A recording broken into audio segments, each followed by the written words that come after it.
Bonjour à tous, cap sur l'énergie pour le chef du gouvernement en visite dans le Jura. Le Premier ministre Sébastien Lecornu s'est rendu hier sur les sites hydroélectriques de Vouglan et du Saumortier. Il a notamment détaillé les grandes orientations de la future politique énergétique de la France.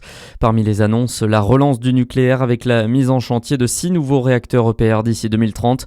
Le gouvernement entend également redonner toute sa place à l'hydroélectricité tout en accélérant sur les énergies renouvelables et le développement de l'éolien en mer à l'horizon 2035. Des réponses 3 jours après l'horreur en Haute-Saône. Les gendarmes ont découvert en début de semaine le corps de 2 nourrissons dans un congélateur.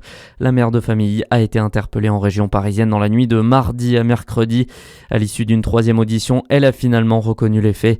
Elle a été placée en garde à vue pour meurtre sur mineur de moins de 15 ans, a indiqué hier le procureur de la République de Besançon. Les autopsies des 2 bébés seront réalisées aujourd'hui pour préciser les circonstances et la date du décès. Les bailleurs sociaux du Doubs et de la Côte d'Or se mobilisent dans la lutte contre les violences faites aux femmes. Hier, la convention pour le relogement des femmes victimes de violences conjugales a été renouvelée. On écoute François-Xavier Dugour, président de l'Union sociale pour l'habitat de Bourgogne-Franche-Comté. Oui, c'est important parce que c'est un fléau, évidemment. Les violences conjugales, physiques, administratives, économiques, sexuelles, psychologiques se développent dans notre pays. En tout cas, des plaintes de plus en plus nombreuses. Et derrière ça, on sait que le logement est un point important pour proposer une sécurité à ces personnes.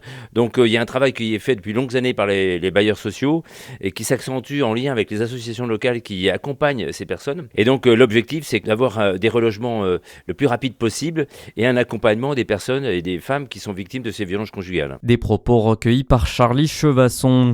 Dans l'actu également, une fraude qui a coûté plus de 10 millions d'euros au Louvre. 9 personnes ont été interpellées cette semaine dans le cadre d'une enquête sur une vaste escroquerie à la billetterie.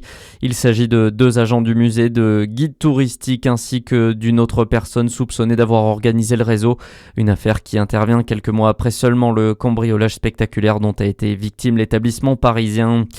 La colère d'Emmanuel Macron après la mise en cause d'un diplomate français dans l'affaire Epstein.